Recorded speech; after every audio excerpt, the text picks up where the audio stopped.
नमस्कार दोस्तों, मैं सुभाष चंद्र चुड़ा हमारे YouTube channel success point first पर आपका बहुत बहुत स्वागत करता हूं। दोस्तों, जैसा कि हमारे महान वैज्ञानिकों की जो श्रृंखला चल रही है उसमें हम बात करेंगे आज डॉक्टर सलीम अली की। दोस्तों, डॉक्टर सलीम अली का जन्म बॉम्बे के एक सुलेमानी मुस्लिम परिवार में 12 नवंबर 1896 को हुआ। तो इनके जन्म की बात करें तो ये बॉम्बे जो वर्तमान में मुंबई है वहाँ पर मुस्लिम परिवार जो सुलेमानी मुस्लिम परिवार था वहाँ पर 12 नवंबर 1896 को हुआ। ये एक भारतीय पक्षी विज्ञानी और प्रकृतिवादी थे। कहने का मतलब ये है कि ये प्रकृति से बहुत प्रेम करते थे और पक्षियों से बहुत प्रेम करते थे, तो उन्हें भारत के बर्डमैन के रूप में जाना जाता है। हम आज वर्तमान समय में भारत के बर्डमैन के रूप में हम डॉक्टर सलीम अली को पहचानते हैं। सलीम अली भारत के ऐसे पहले व्यक्ति थे जिन्होंने भारत भर में व्यवस्थित रूप से पक्षी सर्वेक्षण का आयोजन किया और पक्षियों पर लिखी उनकी किताबों ने भारत में पक्षी विज्ञान के विकास में काफ़ी मदद की। भारत देश के पहले ऐसे महान वैज्ञानिक जिन्होंने भारत के अंदर जितने भी पक्षी हैं उनकी जो गणना है, सर्वेक्षण या जाँच का जो आयोजन किया, और साथ ही साथ उनकी जो पुस्तकें लिखी हुई हैं वो भी भारत के अंदर पक्षी के जो विज्ञान है, पक्षी के बारे में जो जानकारियाँ हैं उसके बारे में बहुत ही अच्छी जानकारी प्रदान करने का कार्य करती हैं। 1976 में भारत के दूसरे सर्वोच्च नागरिक पद सम्मान पद्म विभूषण से उन्हें सम्मानित किया गया। दोस्तों, उनको 1976 के अंदर भारत के दूसरे सर्वोच्च नागरिक सम्मान पद्म विभूषण से सम्मानित किया गया और उसके बाद में 1947 के बाद वे बॉम्बे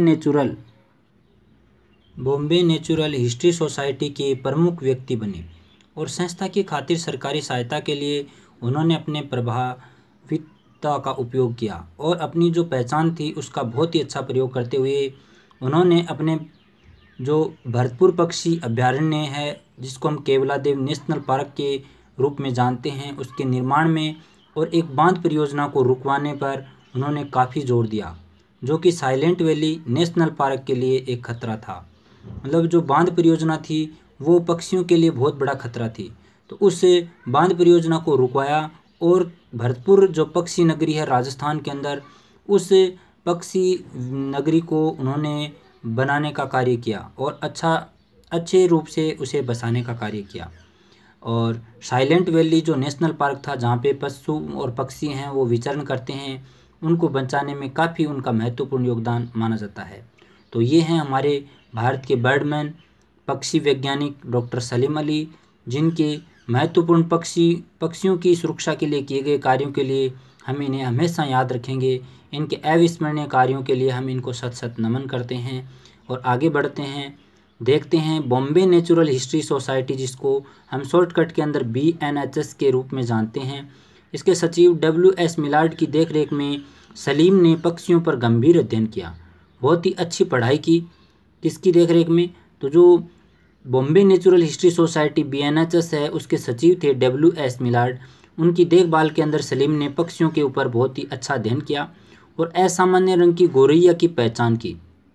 असामान्य रंग की मतलब ऐसी और कहीं देखने को नहीं मिलती है, ऐसी गौरैया की पहचान की जिसे युवा सलीम ने खेल खेल में अपनी बंदूक जो खिलौना था उससे शिकार किया था। दोस्तों, छोटे थे तब ये अपनी बंदूक से एक जो गौरैया थी उसकी शिकार कर लेते हैं। उसके कारण उसकी जो घटना है वो घटना उनके जीवन का जो प्रभावित क्षण बन जाती है। मिलार्ड ने इस पक्षी की एक पीले गले की गौरैया के रूप में पहचान की और सलीम को सोसाइटी में संग्रहित सभी पक्षियों को दिखाया।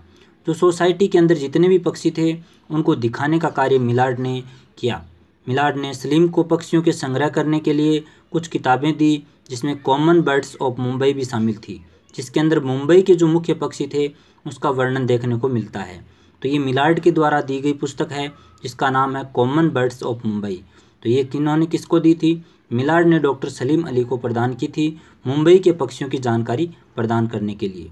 उनकी आत्मकथा the fall of A sparrow, जिसके अंदर गौरैया की घटना है वो बहुत ही अच्छे तरीके से बताई हुई है।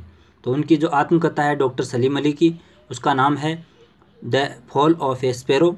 तो ये डॉक्टर सलीम अली की आत्मकथा की जो पुस्तक है उसके अंदर आत्मघटना जो उनके जीवन के अंदर घटी थी गौरैया वाली, उस घटना का वर्णन किया गया है।